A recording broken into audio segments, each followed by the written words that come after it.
Bueno, buenas tardes, mi nombre es Luciano Lana, soy ayudante alumno de la cátedra de Fisiología 1. Vamos a tratar de adaptarnos a esta nueva modalidad de clases prácticas. Si bien surge alguna duda, tienen los medios, digamos, WhatsApp o correo electrónico como para comunicarse con la cátedra, y estamos viendo la forma de activar el campus virtual. En este pequeño PowerPoint vamos a tratar de ver la parte más importante de lo que es la hemostasia, lo que se suele preguntar en los exámenes, y que tengan una idea más o menos de la fisiología normal de la circulación sanguínea y cuáles son los factores que intervienen para el correcto funcionamiento del flujo sanguíneo y para que la sangre esté en estado líquido y no se coagule, digamos, ¿sí? La hemostasia constituye un sistema complejo que bajo condiciones fisiológicas mantiene la sangre en estado líquido y que reacciona ante la lesión vascular de una forma rápida y potente, pero limitada exclusivamente al lugar de la lesión, ¿sí? Nosotros no vamos si se produce un tapón plaquetario, no va a ser solo en todo el vaso, sino solamente donde se produce la lesión. Y la lesión puede ser extrínseca o puede ser intrínseca, que ahora vamos a describir cada una de ellas y qué factor va a actuar de un lado y qué factor va a actuar del otro. En este sistema existen tres elementos fundamentales. ¿Cuáles van a ser los tres elementos fundamentales? La sangre, la pared vascular y el flujo sanguíneo. Si nosotros vemos aquí, digamos, la pared vascular es lisa en toda su extensión. Cuando se sobreeleva para algún tipo de lesión, por ejemplo el depósito lipídico, cuando ustedes saben que la ruta metabólica de la glucosa, una vez que hay mucha glucosa, tiene tres mecanismos. El mecanismo, la vía de la aspentosa, para la vía de la glucólisis, y el tercer mecanismo es el de convertirse en grasa, ¿sí? Para la formación, para conservar la energía.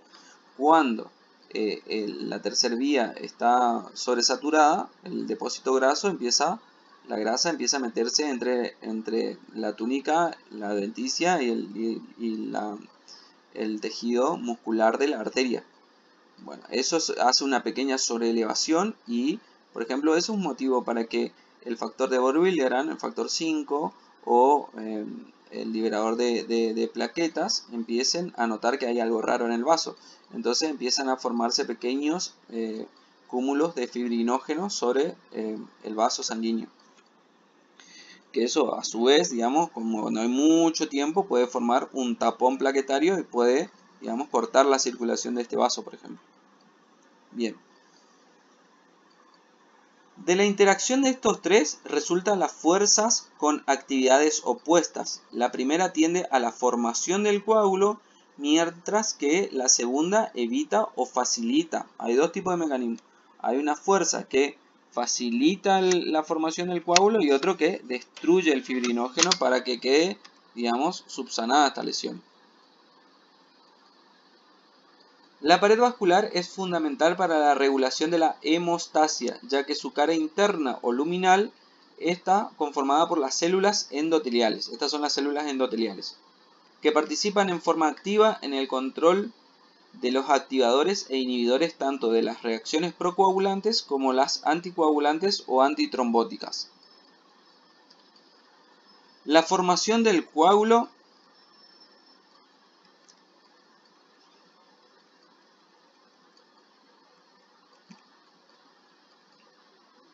por las vías procoagulantes, ¿sí? Hay fases de los factores de coagulación.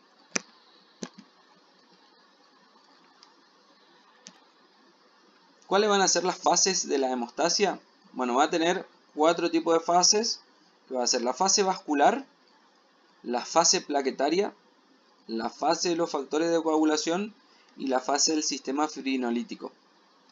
¿Qué pasa? Se produce la lesión o daño.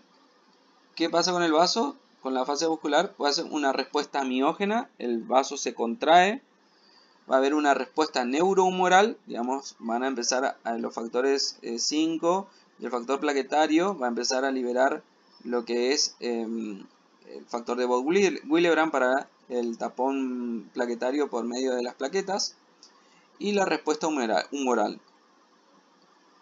Luego que el vaso se contrae, empieza a formar la hemostasia primaria, que es el tapón plaquetario. Luego va a empezar a formarse lo que es la hemostasia secundaria, que es el coágulo de fibrina. Ahora vamos a ver ese mecanismo. Para la formación del coágulo o reacciones procoagulantes, los mecanismos procoagulantes tienen como objetivo iniciales la activación de las plaquetas y la formación de trombina, y como última consecuencia la conversión de fibrinógeno en fibrina para la formación del coágulo. Es lo que vimos acá.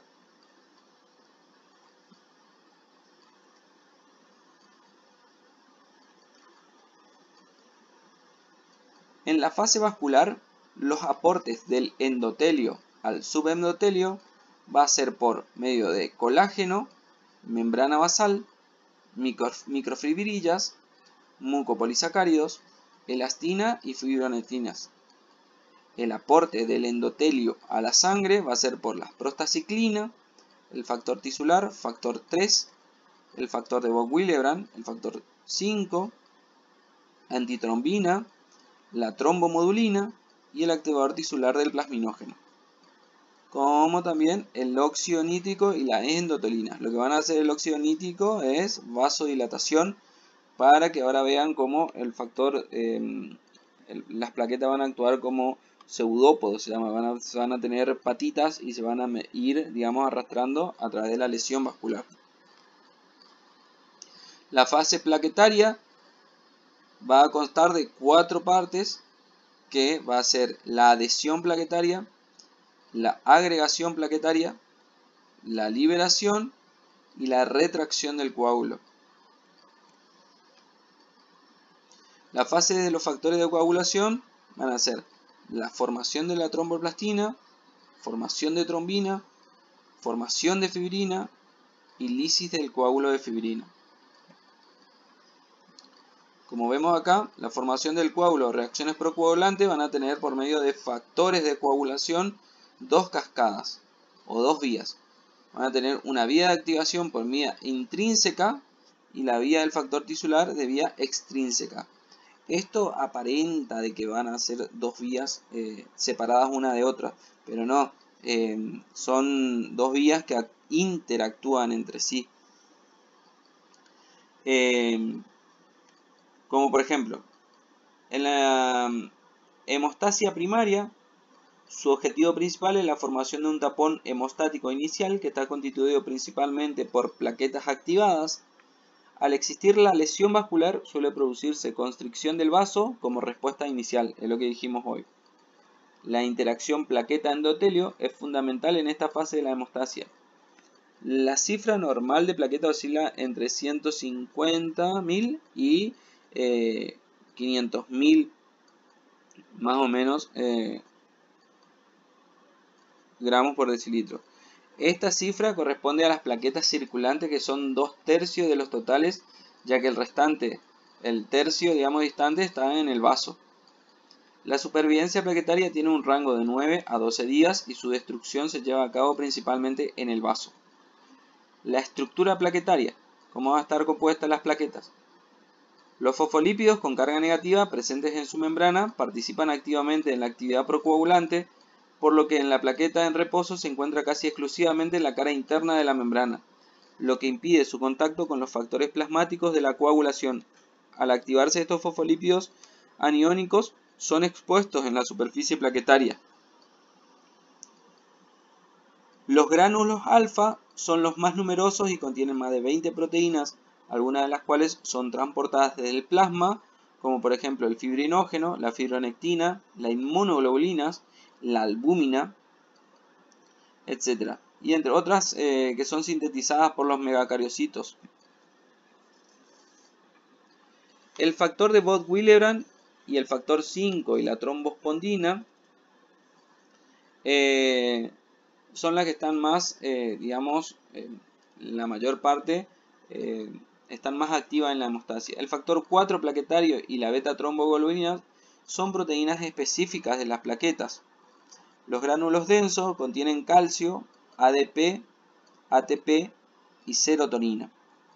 Eso también suelen preguntar, así que también lean esa parte de gránulos densos, qué contienen, cómo funcionan. Formación del trombo plaquetario. ¿Cómo va a empezar a formarse el trombo? Bien, dijimos que había dos tipos de hemostasia. La hemostasia primaria, que su objetivo principal es la formación de un tapón hemostático inicial, que está constituido principalmente por plaquetas activadas, que va a estar dado por la estructura plaquetaria, la formación del trombo plaquetario, que vamos a ver cómo se desarrolla ahora, la adhesión plaquetaria, la activación, secreción plaquetaria y la agregación. Entonces, la formación plaquetaria desempeñan un papel crítico en la hemostasia, que están centrados en los siguientes procesos. Acuérdense esto porque preguntan los cuatro, cuáles son los 4 pasos de formación del trombo plaquetario, le pueden llegar a preguntar, y van a ser mantenimiento de la integridad vascular, interrupción inicial de la hemorragia mediante la formación de trombo plaquetario, estabilización del trombo facilitando la formación de la fibrina y retracción del coágulo. Eso acuérdense. La principal función de las plaquetas es sellar cualquier fuga sanguínea que pueda existir en la pared vascular, por lo que la señal de inicio es la exposición del subendotelio, el cual normalmente no está en contacto con las plaquetas. La interacción vascular plaquetaria se desarrolla en varias etapas de adhesión, activación y agregación. Acuérdense eso sí o sí. Adhesión, activación y agregación. Bien. La adhesión, el complejo glucoproteico, ¿sí? 1B y 9 es de gran importancia para la adhesión plaquetaria al subendotelio mediante su unión al factor de 5 o factor de Bolt-Willebrand. Este último se encuentra embebido en la matriz del subendotelio y es producto de las células subendoteliales, pero también deriva del plasma y de los gránulos alfa en las plaquetas. Existen otras proteínas adhesivas como son el colágeno, la fibronectina, la trombospondina o el fibrinógeno, también la fibrina, que intervienen en conjunto con el factor 5. Entonces, si le preguntan cuáles son las proteínas adhesivas que actúan junto al factor 5, una con flechas o complete, describa, le van a preguntar, por ejemplo. Son colágeno, fibronectina, trombospondina o fibrinógeno, fibrina. Estas son las que intervienen con el factor 5 de Bolt-Willebrand. La adhesión plaquetaria es un proceso pasivo, ya que la expresión del complejo 1B y 9 existe incluso en las plaquetas no estimuladas. No obstante, también pueden ser un fenómeno activo cuando depende de la interacción de la glucoproteína 2B y 3A con algunas proteínas adhesivas, ya que este receptor solo interviene al activarse las plaquetas. La adhesión plaquetaria es fundamental para que las fases posteriores de la formación del trombo ocurran normalmente. Entonces, le llegan a preguntar cuál es el factor que debe ocurrir sí o sí para que el trombo ocurra normalmente, la adhesión plaquetaria. Bien, vamos al paso de la activación o secreción plaquetaria. Tras la adhesión, la activación plaquetaria puede iniciarse por diversos estímulos físicos o químicos. Los compuestos que activan las plaquetas, llamadas agonistas, se unen a receptores específicos de la superficie. Al ocupar el receptor se producen señales del sistema de proteínas G. Existen diversos agonistas plaquetarios y entre ellos nucleótidos como el ADP, aminas como la adrenalina y la serotonina, lípidos como las prostaglandinas, tromboxanos y el factor activador plaquetario, así como el colágeno y la trombina. Esta última es el agonista plaquetario más potente. También hay estímulos físicos que pueden activar las plaquetas, ya que la propia adhesión puede estimular la activación. La activación de las fosfolipasas produce la liberación de los fosfolípidos de membrana, que a su vez dan origen a metabolitos que desarrollan diversas funciones intracelulares que amplifican la activación plaquetaria y con ello producen mayor adhesión y agregación. ¿Cuáles van a ser los fosfolípidos de membrana que van a actuar? La fosfolipasa C y la fosfolipasa A2. Principalmente sobre la fosfolipasa C va a actuar sobre el fosfatidilinositol bifosfato, que lo que hacen es producir contracciones en las plaquetas y así movilizan el calcio. La fosfolipasa 2 lo que hace es, digamos, son precursores de endoperóxidos que dan lugar a prostaglandinas y a tromboxano A2. El tromboxano A2 es agonista de la agregación plaquetaria y de la vasoconstricción. Acuérdense de eso. ¿Cuál es el factor de vasoconstricción? El tromboxano A2. De forma simultánea a los acontecimientos bioquímicos mencionados, las plaquetas experimentan cambios en su forma debido a las interacciones del citoesqueleto con las glucoproteínas y organelas intracelulares. De esta manera pasan de ser discos a ser esferas. Acuérdense, las plaquetas de discos pasan a ser esferas y posteriormente empiezan a desarrollar prolongaciones. Acuérdense que actúa el óxido nítrico para la vasodilatación y ahí de esa manera las plaquetas al lesionarse el vaso, acá se lesiona el vaso, las plaquetas tienen forma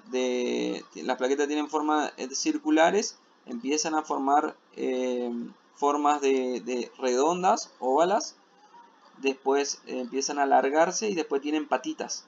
Al tener patitas empiezan a tienen forma de pseudópodo, se llama, y el óxido nítrico lo que hace es empezar a vasodilatar para que las plaquetas ingresen aquí y se forme el tapón plaquetario.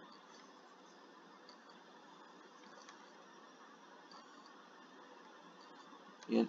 De forma simultánea, entonces todo esto ocurre y se produce una metamorfosis que se va a denominar metamorfosis viscosa. Acuérdense eso. Agregación, el último paso de la hemostasis primaria. Al activarse las plaquetas 2B y 3A, presenta un cambio conformacional que le permite interactuar con las moléculas de fibrinógeno, porque la glucoproteína 2B y 3A son funcionales y que requieren la presencia de calcio para ser activadas. Entonces el calcio lo que hace es mantener unido al complejo, ¿sí? Mantiene unido al complejo de la protrombina 2A y 3.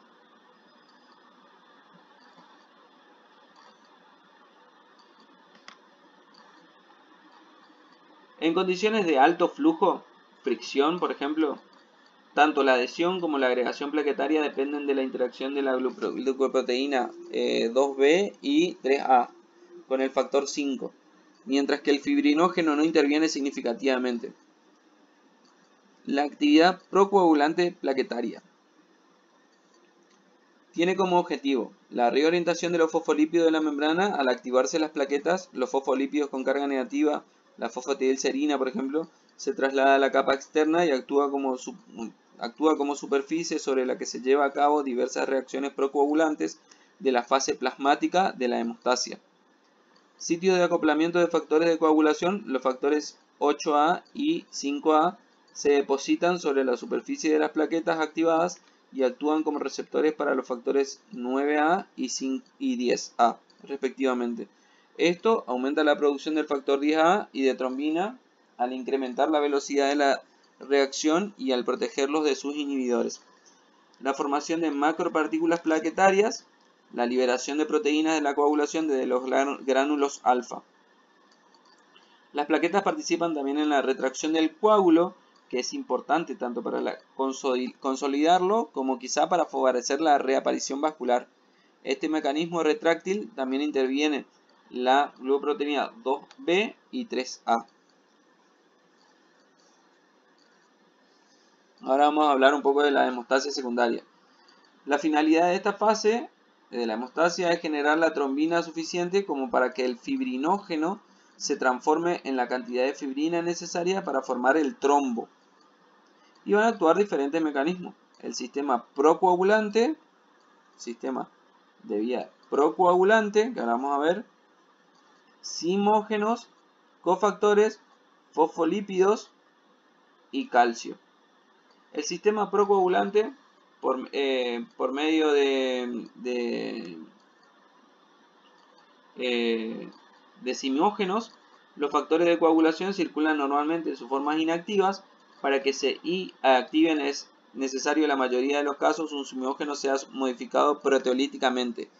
La proteólisis deja al descubierto el sitio activo del simógeno, que generalmente corresponde al aminoácido serina.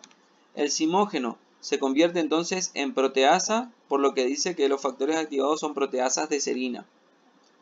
Los cofactores también se encuentran normalmente inactivos. Su función es la de catalizar la actividad proteolítica de las enzimas que participan en las vías coagulantes. Su presencia es fundamental para la actividad procoagulante. Puede efectuarse con la suficiente intensidad y velocidad y con ello logre superar los inhibidores fisiológicos.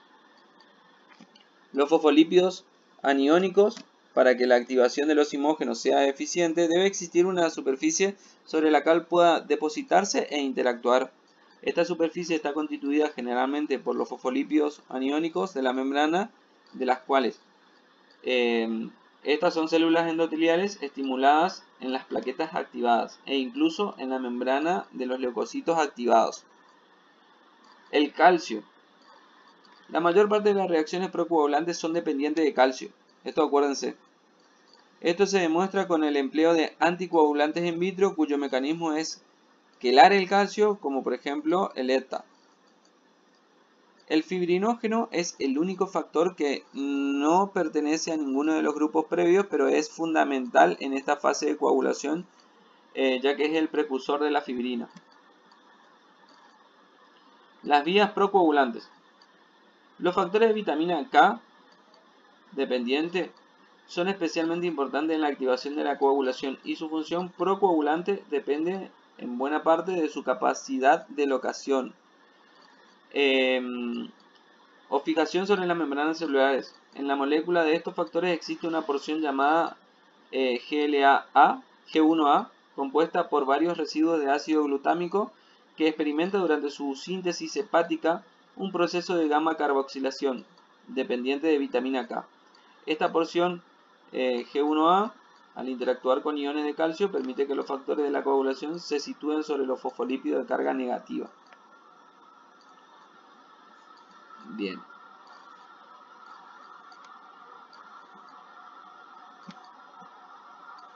Bien. Como dijimos hoy, tenemos dos tipos de vías. Tenemos la vía de activación intrínseca, que va a empezar cuando la superficie es dañada, va a iniciarse por medio del factor 12, que va a activar al factor 12A. El factor 12A lo que va a hacer es activar al factor 11. El factor 11 va a activar al factor 9.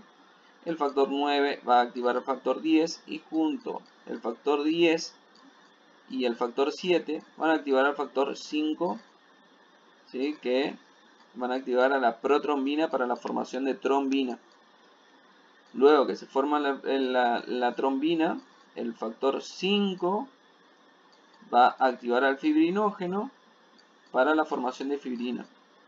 Esto se denomina, después tenemos la vía común, que va a actuar la trombina, el factor 2, junto, va a activar al factor 13A, del factor 13 a factor 13A, para formar el coágulo de fibrina entrecruzada.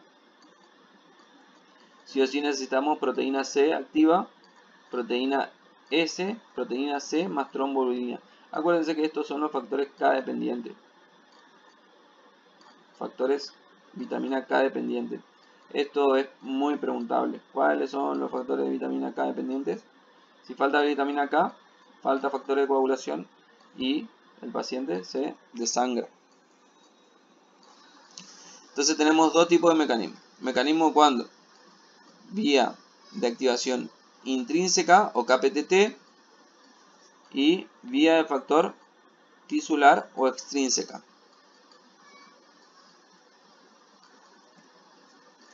La sangre posee de forma intrínseca la capacidad de generar trombina y fibrina. Esta vía es más lenta que la extrínseca. Se inicia con la activación del factor 12, como vimos hoy, vía intrínseca, factor 12, factor 11, activa el factor 9, el factor 8, activado el factor 10, factor 5, forman la trombina. El momento que la sangre entra en contacto con el endotelio lesionado o con una superficie cargada negativamente. Los factores de vitamina K dependientes son especialmente importantes en la activación de la coagulación, eso acuérdense. La vía intrínseca, la sangre posee de forma intrínseca la capacidad de generar trombina.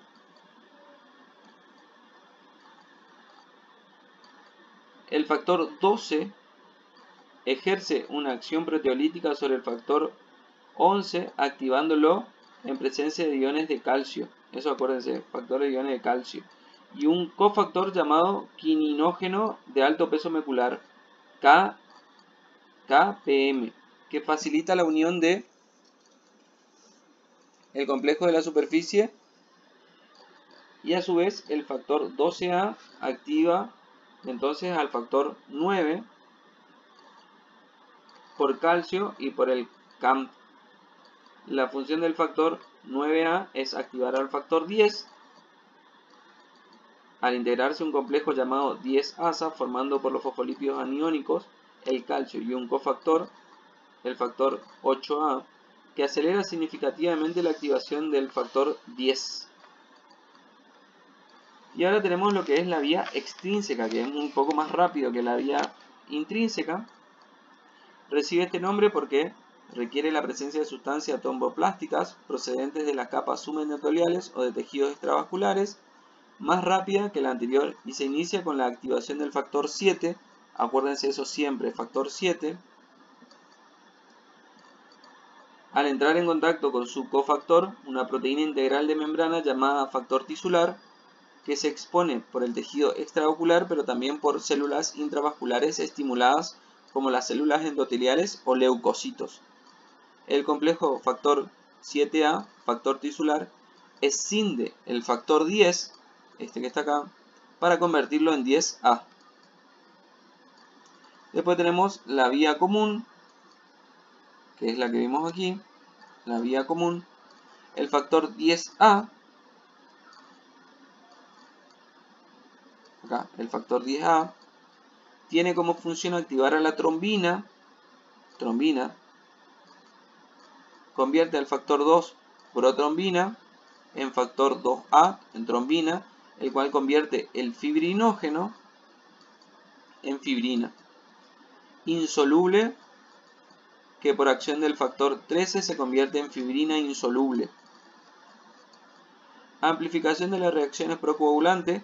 La trombina que se genera es la enzima con mayor capacidad procoagulante debido a la variedad de efectos de retroalimentación positiva que tiene la trombina activa a los factores 5 y 8, que son primordiales para incrementar la eficiencia catalítica y generar mayor actividad procoagulante. También es un poderoso agonista para activar a las plaquetas, y finalmente la trombina puede actuar el factor 11 e inducir una mayor producción de factor 9A, que luego da lugar a mayor producción de factor 10A y en consecuencia de trombina. Formación de la fibrina. La misión fundamental de la trombina es desarrollar una proteólisis limitada sobre el fibrinógeno soluble para convertirlo en fibrina insoluble. El fibrinógeno tiene 3 pares de cadenas alfa y beta y gamma. Las cadenas alfa son rápidamente cortadas por la trombina con liberación del fibrinolpéptido A, y a continuación la trombina rompe la cadena beta y se desprende el fibroneptídeo B.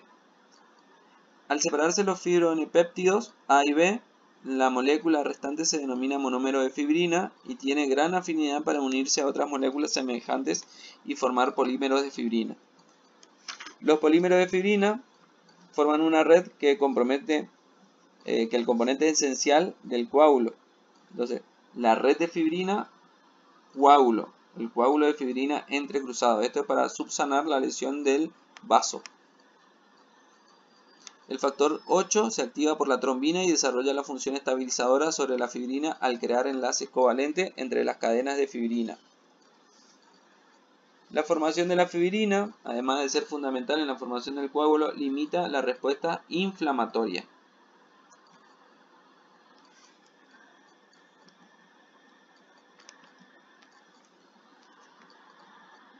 La fibrinólisis, ¿sí? Cómo se empieza a, una vez que se forma el coágulo de fibrina, cómo se empieza a desarmar, digamos.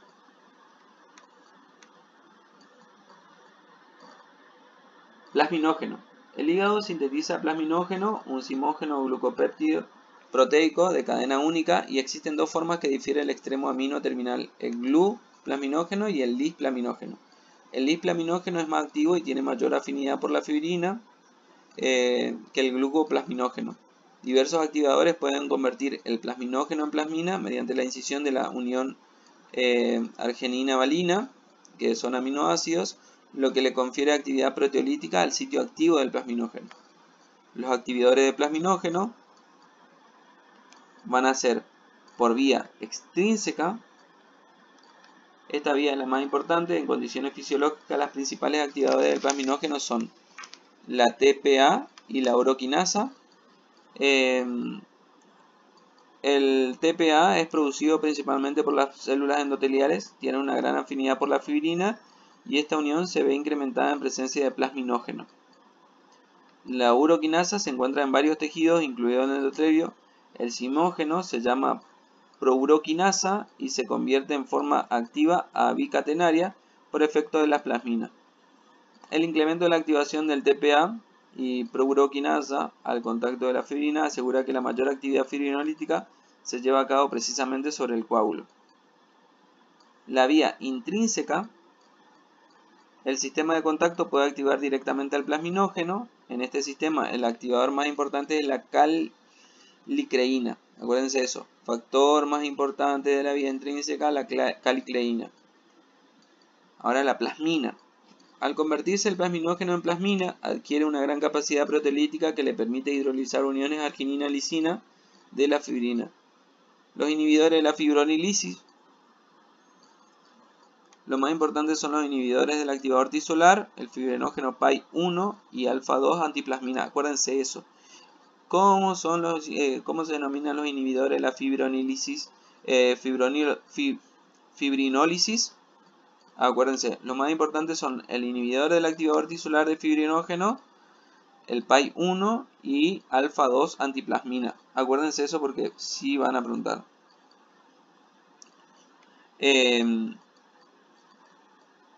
La fibrina inhibe la secreción endotelial de PAI-1 y favorece la fibrinólisis. ¿Sí? La fibrina inhibe al PAI-1. La alfa-2 antiplasmina es una alfa-2 glucoproteína que inhibe la proteasa sérica y reacciona rápidamente con la plasmina libre, bloqueando el sitio activo. ¿Cómo se degrada la fibrina? Bueno, la plasmina rompe las uniones arginina-lisina de la fibrina. La fibrina estable se degrada más lentamente que la inestable. La fragmentación de la fibrina sucede de forma progresiva. La regulación de la degradación de la fibrina en circunstancias fisiológicas. La fibrinólisis es un proceso regulado con precisión. Se inicia con la unión de los cricklex del plasminógeno a los grupos lisina de la fibrina y de esta manera entra en contacto con los activadores, en especial el TPA que se ha unido a la fibrina. El plasminógeno se transforma en plasmina, lo cual facilita la activación del plasminógeno. Reacciones anticoagulantes y antitrombóticas. La fase plaquetaria.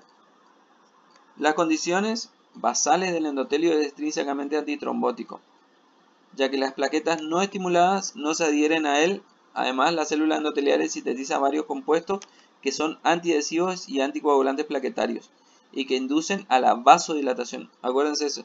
El factor relajante derivado del endotelio, la prostaciclina, el nucleótido de adenosina y el 13-HOD. Eso acuérdense como por arriba de la fase plaquetaria para las reacciones anticoagulantes o antitrombóticas.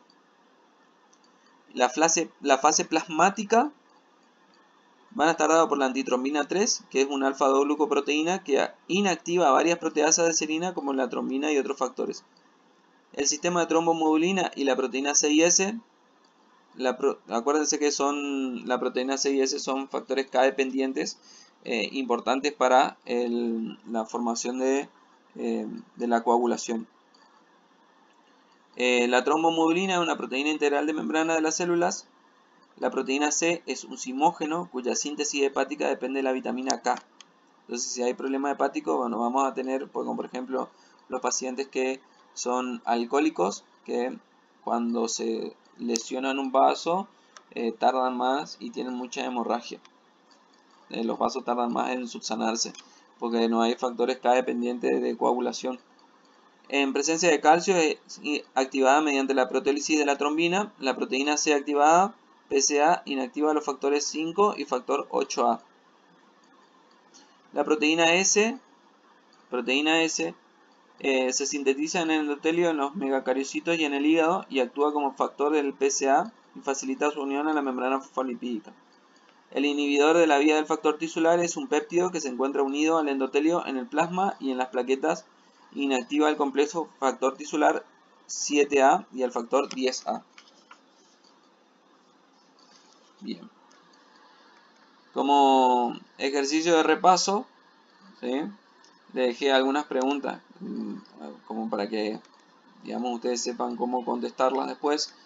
Complete la siguiente oración. Dentro de las pruebas de hemostasia, el KPTT estudia la vía intrínseca y el tiempo de protrombina estudia la vía extrínseca de la coagulación sanguínea.